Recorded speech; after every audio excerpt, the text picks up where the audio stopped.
একদা সাদ্দাত তখন নবজাত শিশু তার মায়ের সাথে জাহাজে করে গভীর সমুদ্র পাড়ি দিয়েছে। সাদ্দাতের বয়স তখন 2 দিন কি 3 দিন হবে। জাহাজে যখন সমুদ্রের মাঝে গেল তখন হঠাৎ প্রবল বেগে ঝড় বৃষ্টি শুরু হলো, আর এই জাহাজটি গভীর সমুদ্রে ডুবে যাচ্ছে দেখে সাদ্দাতের মা জাহাজের একটি কাঠ ভাসতে দেখে মা খুব কষ্ট করে শিশুটিকে নিয়ে কাঠে ভাসতে লাগলো। জাহাজের সবাই মারা গেল, কিন্তু সাদ্দাত এবং তার মা বেঁচে রইল। বিশাল এই সমুদ্রের মাঝে সাহায্য করার মতো তাদের কাছে কেউ নেই, এক আল্লাহ রাব্বুল আলামিন ছাড়া। শিশুটির কথা ভাবতেই মায়ের চোখে জল বেরিয়ে গেল। কিভাবে বাঁচাবে এই শিশুকে সে কিছুই বুঝতে পারছে না। অস্থিরতার কালো মেঘ ছুঁয়ে যায় তার সমস্ত হৃদয়ে। এমন সময় আল্লাহ রাব্বুল আলামিন আজরাইল ফেরেশতাকে ডেকে বলল, হে আজরাইল, যাও ওই গভীর সমুদ্রের মাঝে মা ও শিশু দুজনেই বেঁচে আছে, তাদের মধ্যে থেকে এখনই মায়ের জান কবজ করে নিয়ে আসো।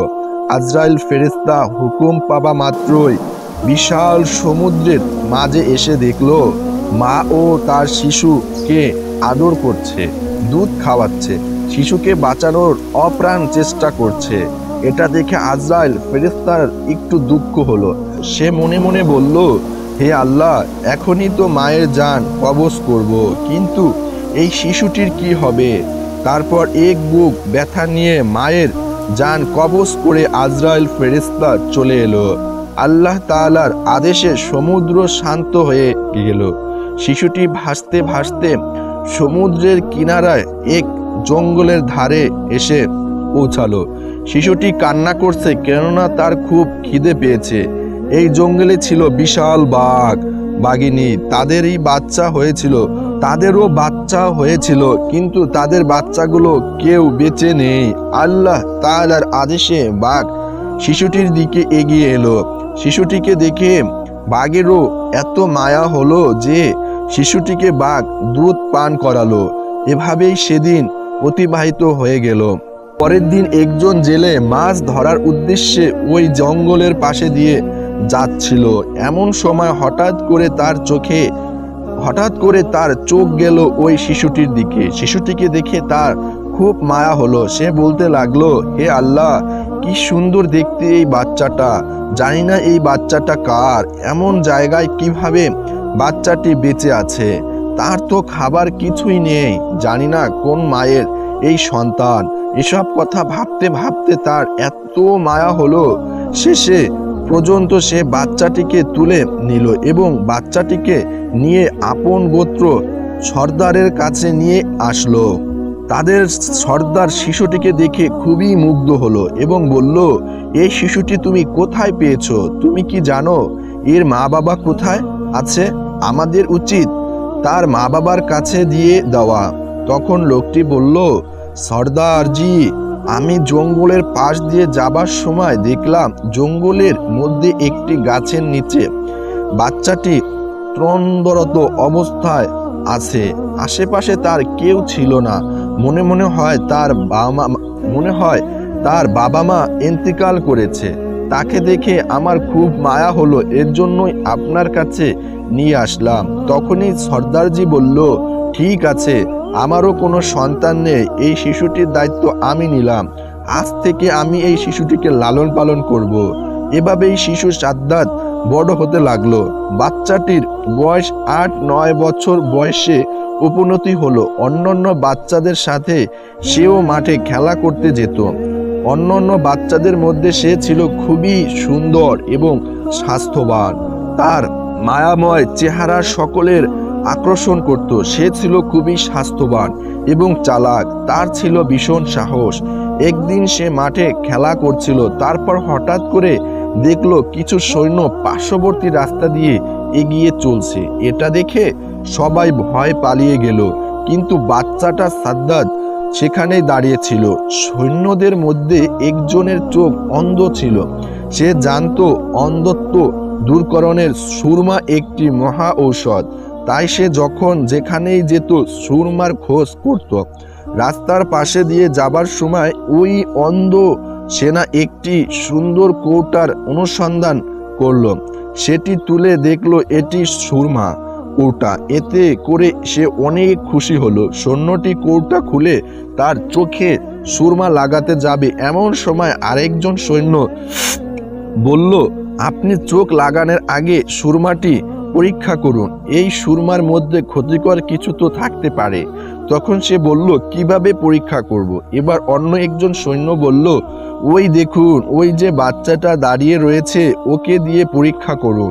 এবার ওই সৈন্যটি তাকে বলল, তুমি এখানে দাঁড়িয়ে আছো কেন? এদিকে এসো। বাচ্চাটি তার ভয়ে না করে এগিয়ে এলো এবং বলল, আমাকে ডেকেছেন কেন? আমি তো কিছুই করিনি। সৈন্যটি বলল, এই সুরমাটি তুমি চোখে লাগাও। তো বাচ্চাটি ভয় না করে সুরমা চোখ দিল। সুরমা চোখে দেওয়া মাত্রই তার অন্তর্চক্ষু খুলে গেল। দুনিয়ার সমস্ত বস্তু তার দৃষ্টিগোচর হতে লাগলো, এমনকি জমিনের নিচে থাকা সমস্ত স্বর্ণ, রূপা, হিরে আরো সমস্ত দামি দামি খাজনা দেখতে পেল। বাচ্চাটি ছিল খুবই চালাক, শুধু চালাক নয়, প্রতারক। বাচ্চাটি মনে মনে বলল, এইসব কথা এদেরকে বলা যাবে না, এইসব কথা এদেরকে বলা যাবে না, আমাকে অন্য কিছু বলতে হবে। অন্যদিকে এক সৈন্য বলল, কি ব্যাপার, তুমি কিছু বলছো না কেন? কি হয়েছে তোমার? আর তখনই বাচ্চা মিথ্যা অভিনয় করে কাঁদতে কাঁদতে বলল, সুরমা লাগানোর ফলে চোখ মারাত্মক ব্যথা অনুভব হচ্ছে, আমার চোখ জ্বলে যাচ্ছে, এখন আমি কি করব? আপনারা আমাকে কি চোখ দিয়েছেন? এ কথা শুনে একজন সৈন্য অন্ধ ওই সৈন্যকে বলল, মনে হয় সুরমার কোনো ভেজাল মিশ্রিত আছে, এটা ওই আসল সুরমা নয়। এরপর তারা সুরমা কৌটা ফেলে ভয়ে ওই স্থান ত্যাগ করে বাচ্চাটি দ্রুত ওই সুরমা কৌটা নিয়ে বাড়িতে চলে এলো। বাড়িতে এসে তার বাবার নিকট বলল, বাবা, আমি এমন একটা জিনিস পেয়েছি যেটা দিয়ে খুব তাড়াতাড়ি আমরা রাজা হয়ে যাব। তখন তার বাবা বলল, কি এমন পেয়েছো? তখন বাচ্চাটি বলল, বাবা, আমি এমন একটা সুরমা পেয়েছি যেটা চোখে লাগালে জমিনের নিচে সমস্ত স্বর্ণ, রূপা, হিরে, মণিমুক্তা সব কিছু দেখতে পাই। তখন বাবা বলল, বড় আনন্দের কথা শোনালে বাবা, তোমার কোনো ভয় নেই, আমার অনেক লোকজন আছে, আরো আছে অসংখ্য ঘোড়া ও গাধা। তুমি চোখে সুরমা লাগিয়ে চলো, তুমি যেখানেই স্বর্ণরূপা খাজনা দেখতে পাবে তখনই আমাদেরকে বলবে, আমরা উঠে নিব। এভাবেই 10 বছর পর বাচ্চাটি যখন পূর্ণ যুবকে পরিণত হলো, তখন হঠাৎ একদিন সর্দার মৃত্যুবরণ করলো। সর্দার মৃত্যুর কিছুদিন পর একজন বলল, এখন আমাদের সর্দার কি হবে? অপরদিকে থাকা একজন ব্যক্তি বলল, যেহেতু আমাদের সর্দার তাকে লালন পালন করে বড় করে তুলেছে, তাই এই যুবককে সর্দার করা হোক। সবার অনুমতিতেই যুবককে সর্দার করা হলো। কিছুদিন পর যুবক সাদ্দাত অনেক অহংকারী হয়ে গেল, কারণ তার কাছে প্রচুর সম্পদ ছিল। সে কারো পরোয়া করত না, এমনকি দেশের বাদশাকেও সে পরোয়া করত না। এভাবে কয়েক বছর হওয়ার পর তার প্রশিক্ষণপ্রাপ্ত সৈন্য ধারা দেশের বাদশাকে পরাজিত করে সে নিজেই দেশের বাদশা সিংহাসনে আরোহণ করল। এক রাষ্ট্রীয় ক্ষমতা নিজের হাতে তুলে নেয়। এক সময় অসহায় বাচ্চা আজ দেশের রাষ্ট্রপ্রধান। একদিন বাদশাহ সাদ্দাত রাজদরবারে উজির, নাজির এবং মন্ত্রী এবং সমস্ত কর্মচারীকে ডেকে বলল, আমার ধন দৌলত, সোনা, রূপা, হিরে, ঘোড়া, হাতি, গাধা সহ কোনো জিনিসের অভাব নেই।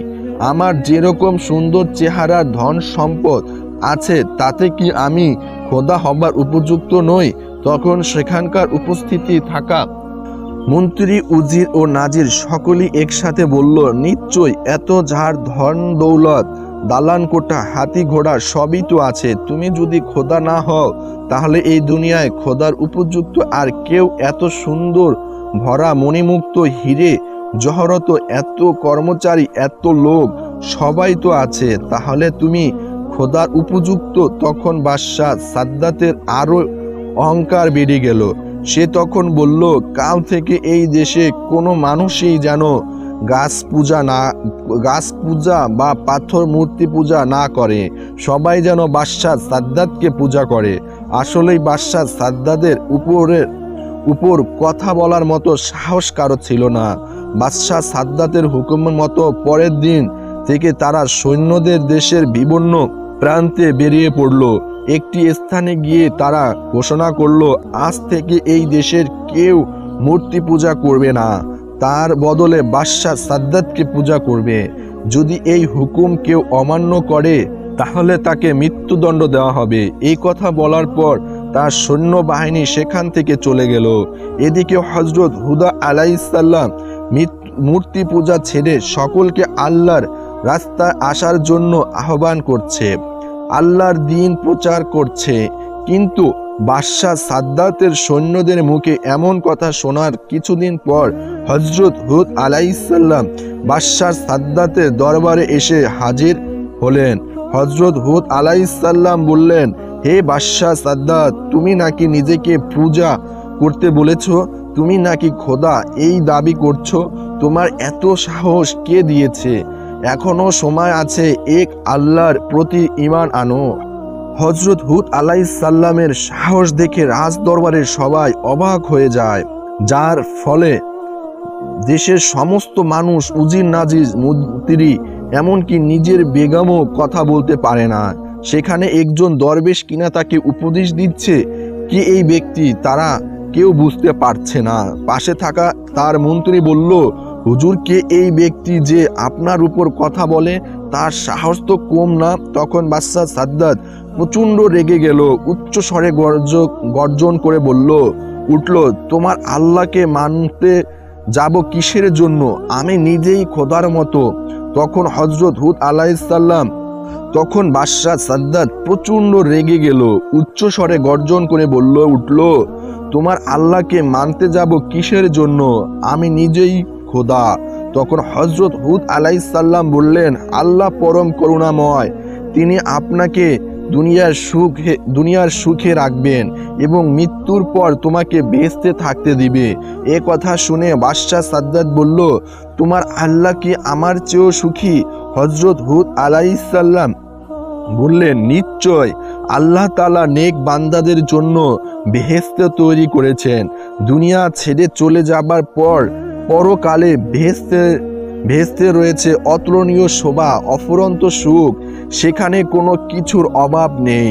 সেখানে থাকবে হুর কত খাবার, যা দুনিয়ার সমস্ত খাবারের স্বাদের থেকে আলাদা। থাকবে মধুর দুধের নহর। এই কথা শুনে বাদশাহ সাদ্দাত হা হা করে হেসে উঠল, বলল, রেখে দাও তোমার আল্লাহর বেহেশতের কাহিনী। এমন আজগবি গল্প কতই না শুনেছি। হযরত হুদ আলাইহিসসালাম বললেন, এগুলো কোনো মিথ্যা গল্প নয়, এগুলো সত্য। আল্লাহ এমন অপূর্ব বেহেশত তোমার কি পছন্দ হয় না? তখন সাদ্দাত অহংকার করে বলে উঠল, আমি তোমার আল্লাহর কাছে মাথা নত করব না, কেননা আমি তো তোমার আল্লাহর মতো বেহেশত তৈরি করতে পারি না, আমার তো কোনো কিছুর অভাব নেই। তখন হযরত হুদ আলাইহিসসালাম বললেন, বাদশাহ সাদ্দাত, তোমার মাথা খারাপ হয়ে গিয়েছে হলো এমন কথা বলতে না।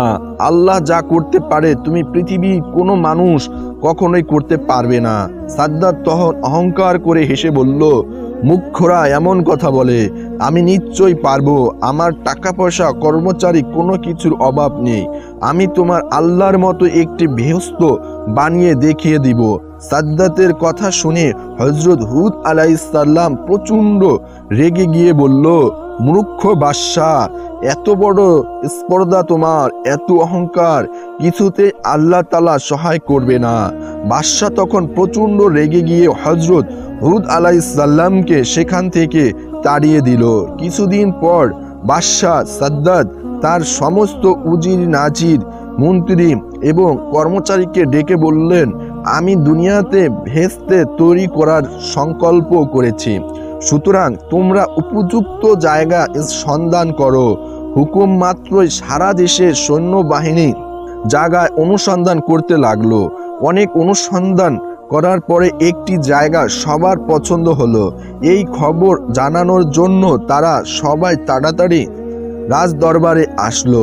সাদ্দাতের প্রধান উপদেষ্টা তাকে বলল, হুজুর, বেহেশত বানানোর জন্য সবচেয়ে সুন্দর এবং উপযুক্ত স্থান পেয়েছি। বাদশাহ সাদ্দাত বলল, কোন স্থান? সেই স্থানের বিবরণ দাও। তখন প্রধান উপদেষ্টা বলল, স্থানটি লম্বায় ৮,০০০ মাইল এবং চওড়া ৫,০০০ মাইল। এই কথা শুনে বাদশাহ সাদ্দাত অনেক খুশি হলো। সাথে সাথে বাদশাহ সাদ্দাত ঘোষণা করলো, এই দেশে কারো বাড়ি কেউ স্বর্ণ রূপা রাখতে পারবে না, সবাইকে রাজদরবারে জমা দিয়ে যেতে হবে। হুকুম মতো পরের দিন থেকে সাদ্দাতের সৈন্যবাহিনী দেশের বিভিন্ন প্রান্তে প্রতিটি বাড়িতে অনুসন্ধান করতে লাগলো। যার বাড়িতে সোনা, রূপা, হীরা পাওয়া যেত সেটিকেই তারা নিয়ে চলে আসতো। এভাবেই বাদশাহ সাদ্দাতের সৈন্যবাহিনী সাধারণ মানুষের উপর অত্যাচার করতে লাগলো। দেশের ক্রমশই অন্যায় অত্যাচার বেড়ে গেল। বাদশাহ সাদ্দাত তার মন্ত্রীকে জিজ্ঞাসা করলো, মন্ত্রী, বেহেশত তৈরির কাজ কত দূর? এগুলো মন্ত্রী বলল, হুজুর, দুনিয়ার বিভিন্ন প্রান্ত যেখানে যত মূল্যবান জিনিস ছিল, স্বর্ণ, হীরা, মানিক, মুক্ত, জহরত, ইয়াকুত ও মার্বেল জোগাড় করা হলো। এমনভাবে পৃথিবীর বিভিন্ন প্রান্ত থেকে লক্ষ লক্ষ সুদক্ষ কারিগর ও মজুরি বেহেশত তৈরির জন্য আসতে শুরু করলো। বাদশাহ সাদ্দাত তাদেরকে বলল, তোমরা বেহেশতের মধ্যে এমন অসংখ্য বালাখানা তৈরি করবে যার একটি ইট হবে স্বর্ণের এবং অপরটি হবে রূপার। মনে রাখবে, তোমরা যেদিন এই কাজ সফল করে আমাদের সংবাদ দিবে, সেদিনই আমার চিরকাঙ্ক্ষিত বেহেশতে বসবাসের জন্য যাব। দিন রাত পরিশ্রম করে ৩০০ বছর ধরে বেহেশত তৈরি করার ফলে অনেক ঐতিহাসিকের মতে সেটি বিচিত্রিত, কারুকার্যময় এবং অপূরূপ সৌন্দর্য হয়েছিল। যেদিকে নজর দেওয়া যায় সেদিকেই অপূরূপ। চারদিকে কারিগরদের সত্য পাথরের অপূর্ব কার্য, রংমহলে চারধারে হাজার হাজার ঝাড়ু লণ্ঠন ঝুলতেছে, কিন্তু আলোর দরকার হয় না। অন্ধকারের রাতে সেই ঘরগুলো চাঁদের আলোর মতো শব্দ উজ্জ্বল ও মণিমুক্ত। খচিত ঘরে মেঝে সজ্জিত রয়েছে, মেজরের উপর রয়েছে নানান রকমের সুন্দর সুন্দর ফুলদানি। ঘরের চারদিকের থেকে আতর, গোলাপ ও মিষ্টি আম্বারের খুশবু ছুটছে। মহলের চারপাশে বাগান, ওই বাগানে রয়েছে সৈন্য রূপার গাছ, তার পাতা ও ফল নানা রকম কারুকার্যময় পাথর দিয়ে তৈরি। ভ্রমণ এবং মৌমাছিগুলো এমন সুন্দরভাবে নির্মিত যে দেখলে মনে হবে তার সত্যই ফুলের উপর বসে মধু পান করছে। সেসব ফুল থেকেও খুশবু বার হচ্ছে, আর এসব গাছটির নিচে দিয়ে কুলকুল শব্দ বয়ে চলেছে। গোলাপ পানির মতো তার পানি এত স্বচ্ছ যে মনে হচ্ছে যেন মুক্তার ধারা বয়ে চলছে। ধারে ধারে হিরেমণি মুক্তার ঘাট। এখানে তৈরি শত শত সুন্দরী রমণী আছে। তারপরে আনন্দের জন্য নাচঘর। সেখানে সারা পৃথিবী থেকে বেছে সুন্দরী রমণীদের আনা হলো। আনন্দের জন্য কচি কচি ফুটফুটে সুন্দর কিশোরীদের রাখা হলো। সেখান সোনার রূপার তৈরি সমস্ত ঘরের আসবাবপত্র তৈরি করা হলো। সর্বশেষে বহু পরিশ্রম এর ফলে বেহেশতের নির্মাণের কাজ সম্পূর্ণ হলো। অবশেষে বাদশাহ মন্ত্রী একদিন বাদশার কাছে গিয়ে বলল, হুজুর, বেহেশতের নির্মাণের কাজ শেষ হয়েছে। বাদশাহ সাদ্দাত খুব আনন্দের সাথে বলল, বেহেশতের কেমন নির্মাণ হলো? মন্ত্রী বলল, হুজুর, যেদিকেই চোখ যায় চোখ জড়িয়ে যাবে। পৃথিবীর এমন কোনো জিনিস নাই যে সেখানে আমরা তৈরি করিনি। বলুন, আপনি কবে সেখানে প্রবেশ করবেন? বাদশাহ সাদ্দাত বলল, ঠিক আছে, কিছুদিন পরেই আমি সেখানে প্রবেশ করব। তুমি এটি এর ব্যবস্থা করো। সাদ্দাতের সম্মানার্থে বেহেশতে প্রবেশ পথে নির্মাণ হলো শাহী তরুণ আনন্দিত সুন্দরী যুবতীদের দাঁড় করিয়ে রাখা হলো বাদশাকে অভ্যর্থনা জানানোর জন্য। মোট কথা, বাদশার আনন্দ আরাম আয়েশের জন্য যত কিছুরই প্রয়োজন সবই তারা করল। বেহেশতে প্রবেশের নির্ধারিত সময় উপস্থিত, সকল প্রকার প্রস্তুতি সম্পূর্ণ। বাদশাহ শাহী পোশাকে সজ্জিত হয়ে তার মন্ত্রী, উজির, নাজের, কর্মচারী সমস্ত লোকজনকে নিয়ে প্রবেশের জন্য এগিয়ে চলল।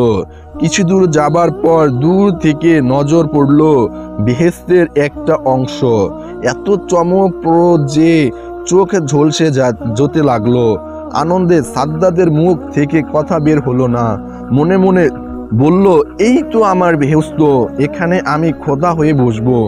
এমন ভাবেই তার প্রায় বেহেশতের কাছে এসে পড়ল। বাদশা সাদ্দাত যখন বেহেশতের দরজার কাছে এসে পড়ল, ঠিক এমন সময় আল্লাহ রাব্বুল আলামিন হযরত আজরাইল ফেরেশতাকে ডেকে বলল, হে আজরাইল, যাও বাদশা সাদ্দাতে এখনই জান কবজ করে নিয়ে আসো। দুনিয়ার বুকে বেহেশত বানানোর আশা আকাঙ্ক্ষা তার চিরতরে মিটে দাও। আল্লাহ রাব্বুল আলামিনের হুকুম পাওয়া মাত্রই হযরত আজরাইল ফেরেশতা সাদ্দাতের সেই বানানো বেহেশতের দরজা একটি সুন্দর যুবক সেজে দাঁড়িয়ে রইল। সুন্দর চেহারা দেখে খুশি হয়ে বাদশা সাদ্দাত তাকে জিজ্ঞাসা করল, তুমি কি বেহেশতের দারোয়ান? যুবক উত্তরে বলল, আমি মালাকুল মওত। আজরাইল ফেরেশতা সাদ্দাত একটু হতম্ব হয়ে গেল। সে বলল, তার মানে আমি কিছুই বুঝতে পারছি না। আমি আজরাইল ফেরেশতা, তোমার জান কবজ করার জন্য আল্লাহ তাআলা আমাকে পাঠিয়েছে। সাদ্দাত ক্রোধে উদ্যম হয়ে উঠল, চিৎকার করে বলল, সাবধান, আমার সঙ্গে তামাশা করো না, আমার সাথে তামাশা করো না। অপেক্ষা না করেই সে নিজেই তার সঙ্গে মোকাবেলা করার জন্য প্রস্তুত হলো। কিন্তু আশ্চর্য, সে ওইখানেই পাথরের মতো থমকে রইল। ভয়ে তার সারা শরীর দিয়ে ঝরঝর করে ঘাম বেরোতে লাগলো। চিৎকার করে বলল, সৈন্যগণ, শত্রুকে মোকাবেলা করো। তখন আজরাইল ফেরেশতা অট্টহাসি হেসে বলল, কোথায় তোমার সেই বিশাল সৈন্য সমস্ত, কোথায় তোমার সেই বিশাল ক্ষমতা? সাদ্দাত ভালো করে লক্ষ্য করে দেখল, তার সৈন্য সমস্ত উজির, নাজির, মন্ত্রী, কর্মচারী যেখানেই ছিল সবাই একবারে নিশ্চয় হয়ে গেছে। সাদ্দাত এবারে ঠক ঠক করে কাঁপতে লাগলো। তারপর নত হয়ে ভীত কণ্ঠে বলল, সত্যি কি তুমি আজরাইল? হযরত আজরাইল ফেরেশতা বলল, হ্যাঁ, সত্যই আমি আজরাইল। দেরি করা আমার আর সময় নেই। আল্লাহর হুকুম পালন করতেই হবে। এখনই তোমার জান কবজ করে নিব। সে শিশুর মতো অসহায় ভাবে হাউ হাউ করে কেঁদে উঠল। মিনতি করে হাত জোড় করে পায়ে ধরে বলল, সামান্য সময় দাও হে আজরাইল। অনেক সাধ করে বহু বছর ধরে আমি বেহেশতে তৈরি করেছি, একটু সামান্য দেখার সুযোগ দাও। তীব্র গর্জন করে আজরাইল ফেরেশতা বলল, খবরদার, এক পাও এগিয়ে আসবে না। সাদ্দাত হাউমাউ করতে শুরু করে দিল। সেই অবস্থায় হযরত আজরাইল ফেরেশতা তার জান কবজ করে চলে গেল। তারপর হঠাৎ একটা ভয়ঙ্কর এবং ভীষণ আওয়াজে সাদ্দাতের তৈরি সেই ছাদের বেহেশত একবারে মাটির সঙ্গে মিশে গেল। পৃথিবীর জমিন তার আর কোনো চিহ্ন রইল না। পৃথিবীর জমিনে অহংকারের ফল কিরূপ হয় সেটা শুধু রয়ে গেল। হযরত আজরাইল ফেরেশতা আল্লাহ দরবারে উপস্থিত হয়ে বললেন, আপনার নির্দেশে আমি মানুষের জান কবজ করে থাকি, এতে আমার কোনো মায়া দয়া লাগে না। তবে দুইটি মানুষের জান কবজ করার সময় আমার একটু মায়া হয়েছিল। তার মধ্যে একজন হলো ওই মহিলা যে বিশাল সমুদ্রের মাঝে জাহাজে ডুবে যাওয়ার পর আপন শিশুকে নিয়ে একটি কাঠের উপর ভাসছিল, আর তখনই আপনি জান কবজ করার জন্য নির্দেশ দিয়েছিলেন। আর আমার তখন বাচ্চাটির জন্য বড়ই মায়া হয়েছিল। সে এই শিশুটির অবস্থা তখন কি হবে? কে তাকে দুধ খাওয়াবে, দেখাশোনা করবে, বড় করে তুলবে? আর একজন হলো ওই বাদশাহ যে কয়েকশো বছর ধরে সাধনা করে একটি মনোরম বেহেশত বানিয়েছিল। অতঃপর সে যখনই ওই বেহেশতে প্রবেশ করতে গেল, ঠিক তখনই আমাকে আপনি জান কবজ করার আদেশ দিলেন। আমার বড়ই খারাপ লেগেছিল, এজন্যই যে সে তার নির্মিত বেহেশত থেকে এক পলকের জন্য দেখে যেতে পারল না। হযরত আজরাইল ফেরেশতার এমন কথা শুনে আল্লাহ রাব্বুল আলামিন বললেন, হে আজরাইল, যে বাদশার জন্য তোমার মায়া দয়া হলো, যার জন্য তুমি আফসোস করছো, সে তো ওই শিশুটি, ওই বিশাল সমুদ্রের মাঝে জাহাজ ডুবে যাবার পর যার মায়ের জান কবজ করতে তোমার মায়া হয়েছিল। হে আজরাইল, তুমি কি জানো না যে শিশুটি বড় হয়ে আমার নাফরমানি করেছে, অহংকার করেছে, আল্লাহ তাআলার অস্বীকার করেছে, আল্লাহর হুকুমে বিরোধিতা করেছে। তাই আমি তার বেহেশতে পা রাখার সুযোগ দেইনি, বরং তার ভিতরে প্রবেশ আগেই সব ধ্বংস করে দিয়েছি। প্রিয় দর্শক, এই ঘটনা থেকে আমাদের শিক্ষা নেওয়া উচিত, আল্লাহর নিয়ামতকে অস্বীকার করলে, অহংকার করলে এই পরিণতি খুবই খারাপ হয়। আমরা এই পৃথিবীতে আল্লাহ নিয়ামতের মাঝে ডুবে থেকেই অহরহ নাফরমানি করে চলেছি, আল্লাহর হুকুমে বিরুদ্ধে আচরণ করেছি। এই সমস্ত জিনিসকে আমাদের বর্জন করতে হবে। সকল খারাপ কাজ থেকে ছেড়ে দিয়ে সহজ সরল পথে চলার চেষ্টা করা উচিত। আল্লাহ তাআলা যেন আমাদের সকলকে হিংসা, অহংকার, সুদ, ঘুষ, হারাম আর সকল প্রকার খারাপ কাজ থেকে দূরে সরিয়ে রাখে। রাসূল সাল্লাল্লাহু আলাইহি সাল্লাম দেখানোর পথে চলার তৌফিক দান করুক। আমিন।